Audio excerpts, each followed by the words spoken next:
Cheeseheads. Get on your feet. It's Curd and Long. Hosted by Sparky, Fifer, and Ryan Horvat. Welcome in. It is Curd and Long. Steve Sparky, Fifer, my guy Ryan Horvat right there with the bet banner hanging behind him. Usually I look at a refrigerator. If you watch the Odyssey Sports YouTube page, normally there's a refrigerator behind him, and I look at the same refrigerator. And today it's all fancy. He's got like a little bookshelf behind him. He's got a lamp going on, some pictures. This is different, Horvat. I'm not used to having this backdrop with you. Well, luckily, I get to do the show. I'm only on the air Monday, Tuesday, and Wednesday this week because I'm off for the 4th of July and the day after. So luckily, we're remote, man, because I was supposed to be with Trista, but if you had the under on 5 days, you won again. So she's not going to stop. She's not going to make it a full week again. Hey, man, yeah, but the dude you're working with tonight, I'll pray for you. I mean, good luck to you. I hope it all works. I got all excited. I thought I was working with. I thought there was like a Pat Boyle that did like hockey play-by-play. I got all excited. No, I'm kidding. Pat seems like a great guy. There's nothing better than getting thrown with somebody that you've never worked with last minute. I'm super excited. But the good thing is I get to do it from home, so Horvat. I get to sit on my couch and watch the games. I guess I hate baseball season, to be honest with you, man. Like I have a clock, literally, Spark, that counts down until week 0 of the college football season because, I mean, you're a Brewer fan, so you have nice things. I'm a Cub fan. So for the first time in 3 decades, I actually canceled my baseball package. I will not watch another Cub game the rest of the season. I'm actually cheering for you guys because I love Pat Murphy. Funny story that he'll tell. Got asked to play my grandpa in the movie Rudy, and then when he showed up, they told him that he looked too young. But he's a huge fan of my grandfather's, and I'm a big Notre Dame guy, so it's really hard for me not to cheer for him.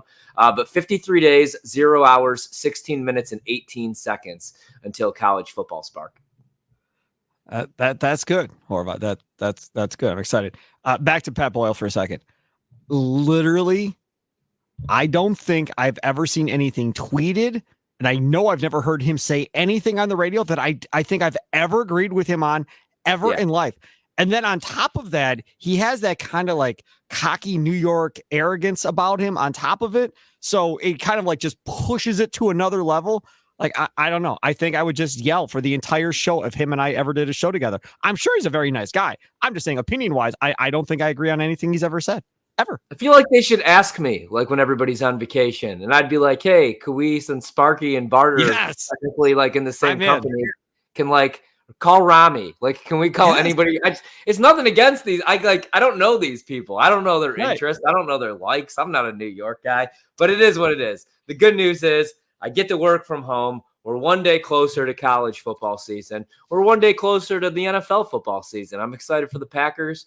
I can't wait to get this season going, man. I don't think I've been this excited in years because, like, the NFC North went from being a dumpster fire of a division, we thought, but then it didn't end up being a dumpster fire of a division, to now, man, like, you could really make the case for any of these teams, except for Minnesota. I'd be shocked if Minnesota won the division. Yep, I'm with you. All right, so we're going to get into something that we have not done. And look, there's not a ton going on with the Packers, right? So we're waiting for training camp to get here, so we're coming up with topics best we can, like everybody else is. So today we're going to talk about the Super Bowl and what has to happen for the Packers to be a Super Bowl team. And we're going to go kind of, through the offense, through the defense, through the special teams. And then at the end, we're going to talk about outside circumstances that may have to happen in order for the Packers to make the Super Bowl. Before we start that, we had a topic that we never got to on the last podcast last week on Friday. So I wanted to get to it today to start off the show. And that simply is, how would you grade the Packers off season? I have seen a couple of different gradings of the Packers offseason, and in both situations, they got hammered for not being aggressive and going out and getting a true number one wide receiver. But neither one of the guys suggested ever got traded. Ayuk is still in San Francisco, and CeeDee Lamb is still in Dallas. So, you could be critical of them not going and getting one, but, who was that guy that they were supposed to go get to add to this offense in the offseason? T. Higgins is still in Cincinnati. They didn't trade him. It wasn't like somebody got traded and you're like, oh, the Packers definitely could have done that and got that guy. I just don't think that exists. So when we talk about this Packers offseason, A plus, I don't know, whatever you want to call it, they played the game of free agency. They appear to have done really well in the draft. Now, we won't know for like 3 or 4 years probably, but it appears they did really well in this draft. And they got a new defensive coordinator. Very happy. What about you, Ryan? Yeah, pretty happy as well, man. I mean, right? Like we talked about, our biggest issue on the defensive side of the ball was the secondary. And, I'd say on paper right now going into the season, as crazy as it sounds, they might have a top 10 secondary with the addition of Xavier McKinney. He had a 91.2 coverage grade in 2023. Jair Alexander, when he's fully healthy, still a top 5, top 10 corner in the league. And I think he's going to be really hungry this season. He's going to want one more contract. They add Javon Bullard in the draft. I really like him. There's more depth in the safety room. So I don't know, man. I think they really fixed up the secondary. The pass rush should be much better. You bring back Preston Smith. You got your veteran. Rashawn Gary should have a monster year. He should have way more than 10 sacks. He has to have a couple sacks the second half of the season. Can't go 4 weeks, 5 weeks without one. But Kenny Clark should have a monster year. I feel pretty good about the defense. Like you said, new coordinator. They're going to play more press man coverage, hopefully be more physical, blitz maybe a little bit more. On the offensive side of the ball, I'm not really concerned about the wide receiver room. You have a bunch of guys, we talked about this in the last podcast, that are going to try to prove themselves and that are going to fight for time. And it could be Christian Watson 1 week, Romeo Dobbs 1 week, Wicks 1 week, Bo Melton 1 week. We got a bunch of tight ends, man. So I guess the biggest question mark would maybe be the offensive line. I like Rasheed Walker, especially for a 7th round pick. Looks like he's probably going to be David Bakhtiari's successor at left tackle. I know he had some growing pains. If you're a Pro Football Focus guy, I think he had like a 66.3 overall grade, which was 44th among tackles. But I think he's only going to continue to get better. You draft Jordan Morgan out of Arizona. It's kind of a questionable pick because he played a lot of guard. I know he did play some tackle. But what I like going back to Walker is he's 6'6", 324 pounds. And, I think he's only going to get better as a pass blocker. I like the addition of Josh Jacobs. I guess I would have rather had Aaron Jones. But wait a second. Hold on. You didn't talk about the addition on the offensive line. They signed Andre Dillard to be on this offensive line as that veteran guy that they brought in. Your thoughts on Andre Dillard as an offseason acquisition?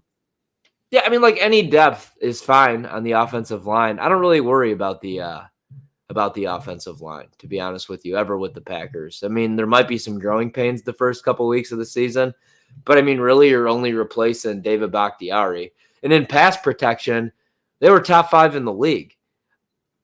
They'll figure out the run stuff. So can I come back to something else? I'm going to interrupt you again. Yeah. I saw a piece. I think it was on Lombardi Ave, that website or whatever. And somebody was suggesting that they bring back David Bakhtiari. That if you look at the current landscape, nobody has obviously signed him to this point. He is still out there. And do you make the pitch to bring him back on kind of a prove it minimal type deal to come in and play left tackle for you this year for the Green Bay Packers? And that allows you then maybe to move Rasheed Walker to the right side, slide Zach Tom inside to center if you want to improve Myers, and then still have Morgan at guard, or slide Tom inside to guard. Would you consider Bakhtiari and talking to Bakhtiari about bringing him in on a minimal type deal, on a prove it type deal?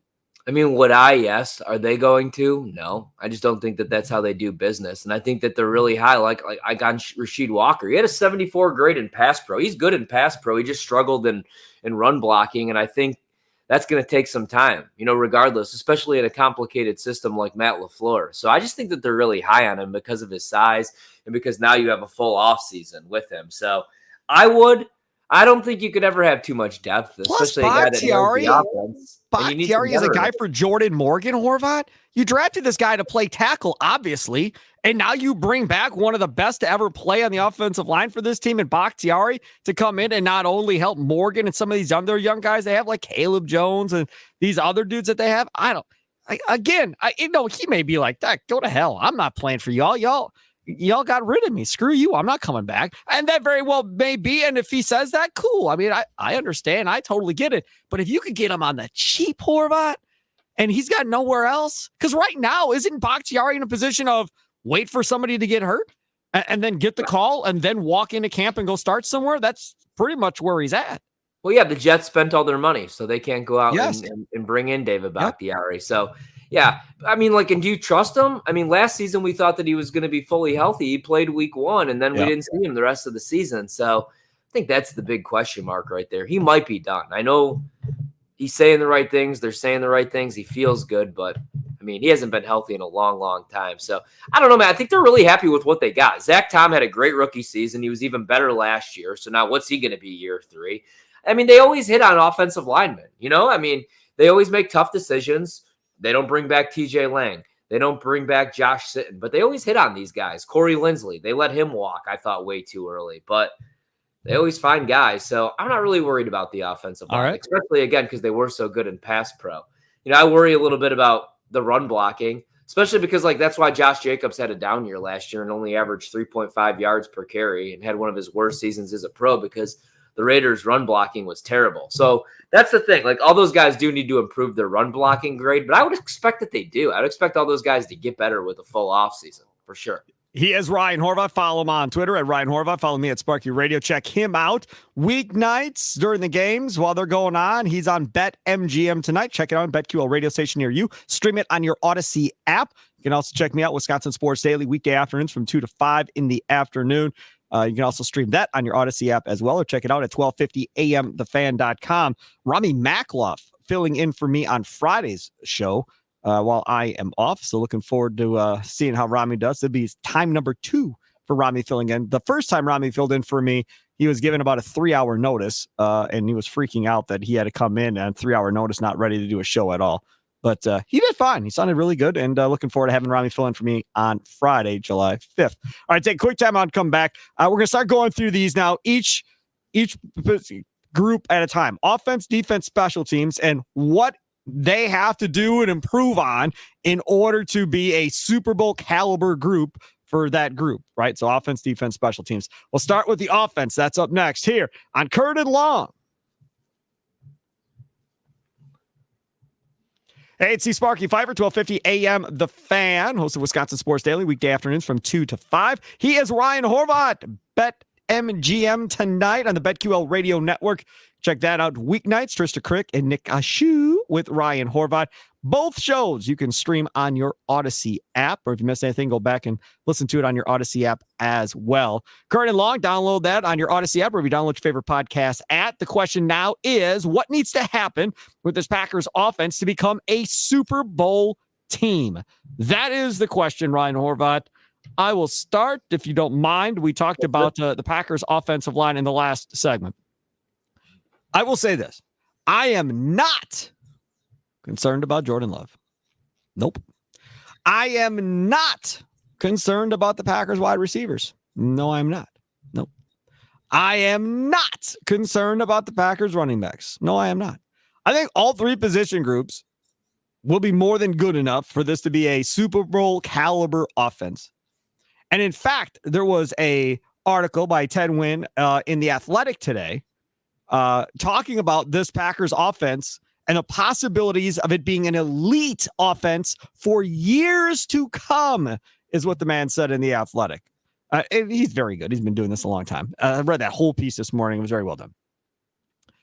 I'll tell you where I think, if we talk about where they have to get better at, and I'm going to go right down the same road kind of as Ryan Horvat did, except I'm not all the way there with Ryan Horvat. Packers offensive line and the tight ends and their ability to block for Jordan Love and their ability to block for the running backs, that's where this is all going to come down to. Because as we sit here today, July 2nd, we still don't know the starting 5. We don't know. We have no idea. They've played every combination possible to man in OTAs and minicamp. So now we're going to get into training camp, and then we'll figure this out. The longer it takes for them to figure out this offensive line, the less chemistry you're going to have with this offensive line, the longer it's going to take for them to get their chemistry established. And as we all know, an offensive line is like doing a choreographed dance. Chemistry is everything on an offensive line, regardless of how talented you are or not talented. So for me, in order for this team to get to where it wants to go to and win a Super Bowl, this offensive line has to be top 5 in pass blocking and run blocking, both. I think for this team to get to the next level, and the tight ends too, because last year, Musgrave and Kraft, they had their moments where it's like, damn, man, how'd you miss that block? They have to get better too. So offensive line and tight ends, because as was pointed out in the Athletic piece, LaFleur loves double tight ends. And why shouldn't he? He should really love it. Now he's got 2 great ones. So he's going to run them a lot, and they're going to run out of that formation as well as pass out of that formation. You have to be able to hold your blocks and be in the right position and go from there. So for me, the key for this offense to get to a Super Bowl caliber offense is blocking from the offensive line and the tight ends, Ryan Horvat. Yeah. I mean, I agree because the interior of the offensive line was, I guess if you're going to call anything offensively the issue, that was it. I mean, Elton Jenkins was Elton Jenkins. Rasheed Walker, again, high ceiling. Zach Tom, good player. But last season, Josh Myers and John Runyon were in the bottom 12 at their positions.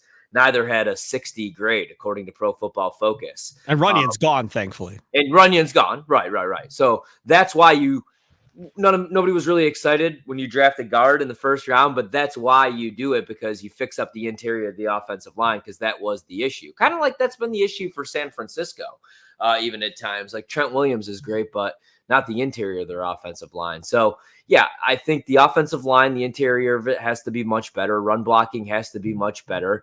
I feel really good about Jordan Love, especially the second half of the season, as long as you protect Jordan Love. You brought up the tight ends. From week 9 through the divisional round, Luke Musgrave and Tucker Kraft combined for 594 receiving yards. Only 3 tight ends finished with more in that span. And now they have another year in this offense. So I feel good about both tight ends. Wicks, what we keep bringing up, had a 77 receiving grade, which was ahead of all but 2 of the 17 receivers that were drafted ahead of him. So Wicks was probably one of the better steals in the draft. Jaden Reed had 653 receiving yards from the slot in the regular season, which was 3rd in the NFL behind only CeeDee Lamb, who everybody wants to trade for, and St. Brown from the Lions. Wait. Yeah. In the NFL, not in his draft class, in the NFL. Yeah, like these are things that nobody talks about. This is why these are like notes that I have jotted down, dude. Like, again, Luke Musgrave, Tucker Kraft, 594 receiving yards. Only 3 tight ends finished with more in that span. That was week 9 through the divisional round. When they fully grasped the offense. Wicks, this is his draft class. He had a 77 receiving grade. So that's better than everybody except for 2 of the 17 receivers that were drafted ahead of him. Yep. So, that's a steal right there. And then Jaden Reed from the slot. Everybody keeps talking about trading for CeeDee Lamb. I don't think you have to do that, because Jaden Reed, as a rookie, had 653 receiving yards from the slot. Only CeeDee Lamb and Amon-Ra St. Brown had more. He was number 3 in the league, so he only continues to get better. And then one more, Romeo Doubs had 15 contested catches. That was 5th most in the NFL. And, we didn't mention Christian Watson because he was injured the majority of the 2024 season. What if he's healthy? So I don't think you need to add a Brandon Ayuk who's just going to want a bunch of targets, or a CeeDee Lamb. Because like I said, Jaden Reed might be CeeDee Lamb or even better than CeeDee Lamb. So I feel great about the offense, man. I have a question, just because I didn't think about this, so you just mentioned it. Does Christian Watson need to be healthy for them to be a Super Bowl offense? No, I don't think so. I really don't. I think that he is an added bonus. He helps for sure, but I think somebody else will step up and take his spot. But you want Christian Watson out there because you saw what he did as a rookie those final 8 games of the season with Aaron Rodgers. He could legit be, a top 10 deep threat in this league. He's your Tyreek Hill. He's your burner, but I don't know that you need him. You do need somebody to fill that spot, though. So if it's not him, it's got to be Jaden Reed. But, yeah, he definitely helps, man. And then, you need A.J. Dillon, if he's going to make this roster, has to average more than 3.4 yards per carry. I'll tell you that. But love what they did in the draft. And if Josh Jacobs does what he did 2 years ago, he led the league in rushing. So the offense should be top 10 in the league, I think, with the ceiling of being top 5, right? Yeah, I think I said top 3. If Watson's healthy. Yes, I said probably top 3, top 5 for certain.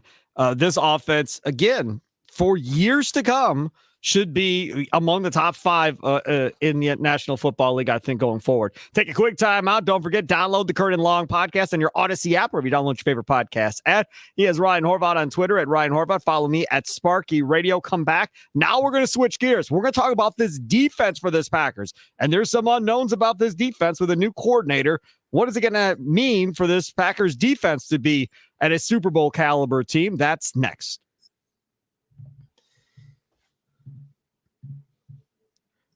Hey, it's Sparky, Fifer, Curd, and Long. Download us on your Odyssey app, or if you download your favorite podcast app. Check me out weekday afternoons on Wisconsin Sports Daily on 1250 AM thefan.com. Also can stream it live on your Odyssey app. Follow me on Twitter at Sparky Radio. He is Ryan Horvat. BetMGM tonight. Follow him on Twitter at Ryan Horvat. Him and Nick Ashu and Trista Crick weeknights while the games are going on. They'll give you some in-game betting advice. Look ahead to the West Coast games. Also give you some future bets too. Always a fun show. Listen to that on your BetQL radio station near you, or stream it on your Odyssey app. What needs to happen with this Packers defense to become a Super Bowl caliber team? Super Bowl team. We talked about the offense. Now we talk about the defense. For this, Ryan Horvat, I will let you start and lead the way here. On the defensive side of the ball. Yeah, I think it's simple, man, right? Like, you got to be better against the run, but you could say that about like every defense in the league. I mean, the Cowboys had a good defense. We thought they couldn't stop the run. You got to get better against the run, but mainly, and I think they've improved through free agency, because you get a ball hawk safety, even if you have to pay a bunch of money, but you have to get better covering the middle of the field, man. I feel like this has been 2 decades now where we're saying the same crap over and over. Last year, their safeties were 17th in coverage. Their linebackers, 28th. Darnell Savage, Rudy Ford, Jonathan Owen, good riddance, man. Anthony Johnson Jr. played some snaps, I get, but like, you need a whole new safety room. The secondary needs to be much better. But yeah, man, the linebackers need to be better in coverage. The safety play needs to be much better, and you can't get torched across the middle of the field. Every single opposing tight end. It doesn't matter if it's Rob Gronkowski or, you know, some third string dude. They always torch the Packers across the middle of the field. So you got to get better there. Dude, Quay Walker needs to be much better. He hasn't even had a 60 Pro Football Focus grade yet. I know we keep talking about his ceiling and he's a playmaker and he's tough. Athlete. He needs to be better. He needs to be smarter out there. Like, maybe he's Patrick Queen and he's at his best when he doesn't have to think, and he needs a Roquan Smith. Let's see if Cooper's that guy. It's tough to rely on a rookie to wear the green dot, though. So the linebacker play scares the hell out of me. And any type of injury in the secondary would scare me. Eric Stokes would be an added bonus, man. I think they're a Super Bowl team if he could go back to being Eric Stokes as a rookie. If Jair keeps his head on straight. No going out there for the coin toss and calling heads just because you're in your hometown. Keep your ass on the sideline. You're like one of the only veterans on this team. So that's what the defense. Every time I start to feel good about the defense, or every time we come into a season and I feel good about the defense, they always let me down. Right? We all remember Aaron Rodgers. We got a defense. No, they didn't have a defense, man. We all liked Pettin for 3 weeks. I don't think any of us ever liked Joe Barry. We all liked Capers for a season when they won a Super Bowl. But this team goes as far as the defense takes you. The Chiefs, yeah, like Mahomes is awesome. He's the best quarterback maybe ever. And Andy Reid's one of the best ever of all time too. But you know why they keep winning Super Bowls, man? Even after trading away Tyreek Hill? Because of Steve Spagnuolo and that defense. They have the best defense in the league. And that's where Green Bay needs to be. Now you have a new coordinator. Hey, I don't want to hear excuses anymore. I don't want to hear, hey, we want to play more press man coverage. We want to be more physical. I guarantee you Jeff's going to let him do that. So time to put up or shut up on that side of the ball, man. A lot of first-round picks, a lot of talent. The offense did their thing last year. There was 2. The interceptions killed them, I know, against San Francisco, but the defense needs to be much better. More takeaways. How about leading the league in takeaways? That'd be awesome. How about being top 5 in sacks? Getting off the field on third downs. Not letting every single dual threat Kaepernick you. You know, not letting every single bum tight end torch you across the middle. That's how they win a Super Bowl. I think when we talk about this defense, it's just turnovers, and more turnovers. That's kind of where things have to change. And we talk about interceptions last year where they were 31st in the league in interceptions. That's horrible. 23rd overall in turnovers last year. That's horrible. If there's one thing that this Jeff Hafley defense gets done that gives this team a Super Bowl type caliber defense, it's turnovers. Let Jordan Love and this Packers offense have a couple of short fields during a game. If you give them one short field a game, you're pretty much giving yourself 7 points. This Packers offense is really good, especially we go back to goal-to-goal situations. They were the best in the league, and it wasn't even remotely close with how good they were down there. So from that perspective, I think it's all about turnovers. You got to get better on turnovers. Rush defense has been a thing and will continue to be a thing, giving up over 120 yards on the ground last year on the ground. You've got to get better against the run. Now, I think, and maybe I'll be wrong, but I think going to a 4-3 defense should help out, playing against the run a little bit better here. And hopefully your linebackers are able to kind of be better against the run as well, because now you've got some athletes back there, right? Cooper's an athlete. Quay Walker's an athlete. Side-to-sideline speed is what you have back there. With all due respect to Devondre Campbell, he wasn't the fastest guy. So now you've got some athletes that can get up and run. And I think, and they're all physical too. So from that perspective, I like their ability to probably stop the run this year. But for me, more so than anything else, is creating turnovers, whether that's interceptions, whether that's fumbles. The other thing I'm curious about, there's a lot of talk about this 4-man line being able to create more pressure maybe than what they were as a 3-4 defense, right? You get Rashawn Gary and Lucas Van Ness and Preston Smith and Devontae Wyatt. Everybody thinks is going to have a breakout year. Kenny Clark maybe gets more one-on-one opportunities than he ever had in that 3-4 defense. And maybe that front four becomes a thing. You remember when the Giants were winning Super Bowls back with Eli Manning? How were they doing it? They were rushing 4 guys and getting home and dropping everybody else back. And it became a huge problem for everybody in the league trying to throw against that team because they were getting pressure with 4 without having to blitz anybody, Ryan. If the Packers can create that type of pressure with their front 4, it makes Jeff Hafley's job a heck of a lot easier. Yeah, that's what it comes down to in this league, man. You got to create natural pressure, and that's why, you use that draft pick on Van Ness, and that's why you bring back Preston Smith, and that's why you pay Rashawn Gary all that money, and Kenny Clark needs to finally, he needs to be Aaron Donald-like out there, man. But you got to create natural pressure. Completely agree, especially when we don't trust the secondary, because if you have to blitz, then you're exposing the middle of the field. Then you're exposing some of those guys out on an island. So you want to drop more guys back in coverage. Then you want to get pressure with 3 or 4 naturally, for sure. That's how you win in this league. And that's why edge rushers make a killing. And that's why, like Rashawn Gary, going back to him, love the work ethic, but he's got to have more than 10 sacks. He has to have a 16, 17 sack season, I think. I know that kind of sounds crazy, but does it, man? Like Brian Burns. Rashawn Gary is more lined up to do that than Preston Smith. Did I say Preston Smith? I meant Rashawn Gary. Oh, Jesus. I mean Rashawn Gary. That's why I went. No, God, man. That's when I didn't get much sleep last night. No, Neither did I. Preston Smith gives us 5 sacks. I'm really happy. Okay. He gives us 15 the last 3 years combined. I'm happy. Rashawn Gary needs to be a 17 sack guy, though, right? Yes, that's fine. Yes. Okay. That's why or maybe hold on. Or maybe let me redeem myself. Or Rashawn Gary eats all the double teams and Van Ness is a double-digit sack guy.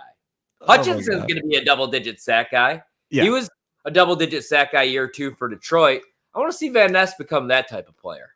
Yeah, that would be great. That absolutely would be phenomenal if he is able to get through. So check this out. Lucas Van Ness story real quick.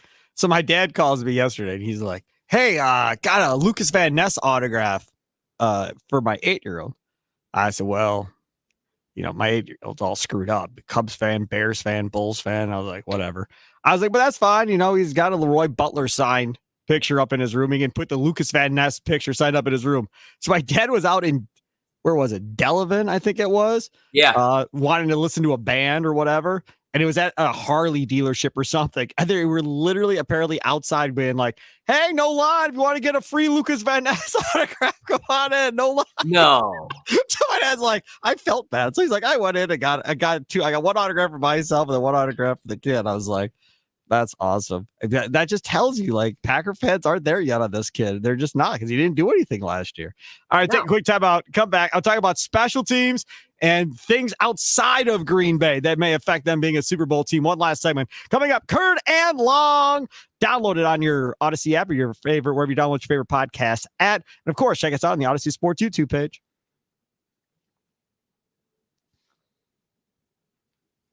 Hey, it's Sparky, Fifer. Welcome back. Curd and Long. Check me out. Wisconsin Sports Daily, weekday afternoons, 2 to 5 on 1250 AM The Fan in Milwaukee. He is Ryan Horvat, BetMGM tonight. Check him and Nick Shue and Trista Crick out weeknights during the games. You can bet on the inside the games. I'll give you some inside in-game betting advice. That's what I meant to say.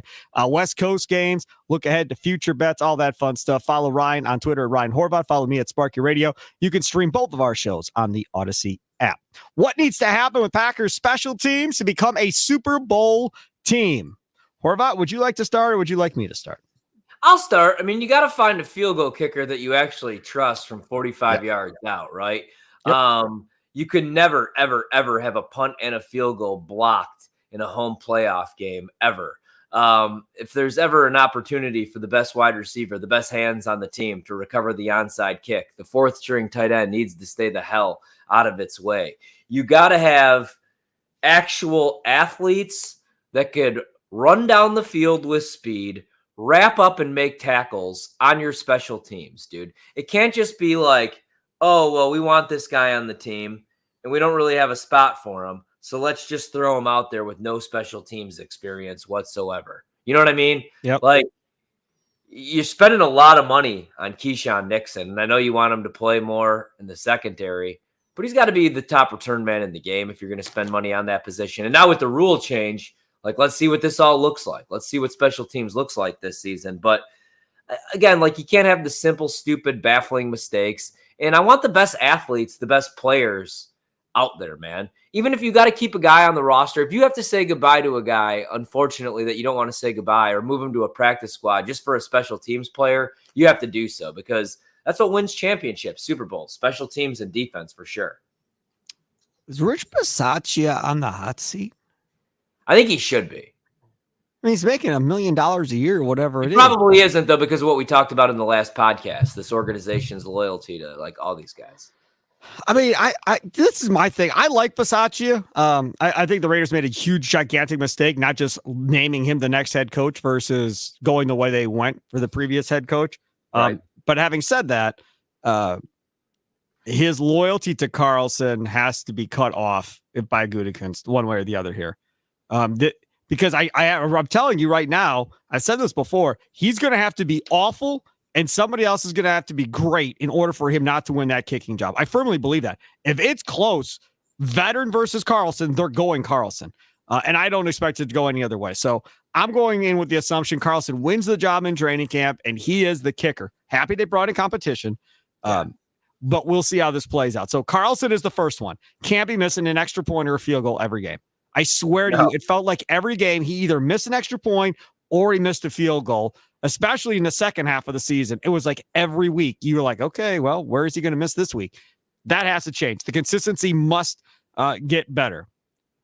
I don't know what to expect on the kickoffs, because I'm telling you right now, everybody's talking about, whoa, we're going to have a position player kick off. And LaFleur said that they've talked about it, but they're not there yet. But apparently there's teams that are going to have position players kick off as that last line of defense, because I think people are expecting there to be more big plays on kickoff returns because of how these guys are going to be setting up now much differently than they were before. Before there was, the guys run all the way down the field, turn around. The guys on the kickoff team are running full steam and plowing over dudes. Now these guys are starting way more down towards the end zone. There's shorter distance in between them, so the collisions aren't going to be as good. You could script it out more as actual plays, I guess, to a certain degree, with having multiple returners behind them. You can run reverses. You can do all this fun stuff. So maybe. But I'm sorry. The first time somebody returns a kick against me, I'm not kicking to them the rest of the year. 30, you can have the ball at the 30-yard line. I'm not playing this game. And I understand they want it to be fun and exciting, but if the penalty is they get the ball at the 30, Ryan, who cares? Hell, I'll give them the ball at the 35 if you want. Don't matter to me, but I'm not going to give up big plays all year on special teams if I can't stop it. No, that's the thing, man. Exactly. Because I mean, you even see that with some of these defenses. They'll give up what they give up until they get in the red zone. And that's when they really lock it up because they know teams aren't kicking field goals as much as they used to. And that's the toughest place. I know it's cliche to say, but that's the toughest place to score. And I feel like now more than ever in the red zone. So I completely agree. If you got to take a penalty, do what you got to do, and then have one of the best red zone defenses in the league. So I'm with you on that for sure. Yeah, I think it's a big deal. All right, let's go to the last topic. Does anything else need to occur outside of the Packers for them to be a Super Bowl team? Now, you could take this whichever way you'd like.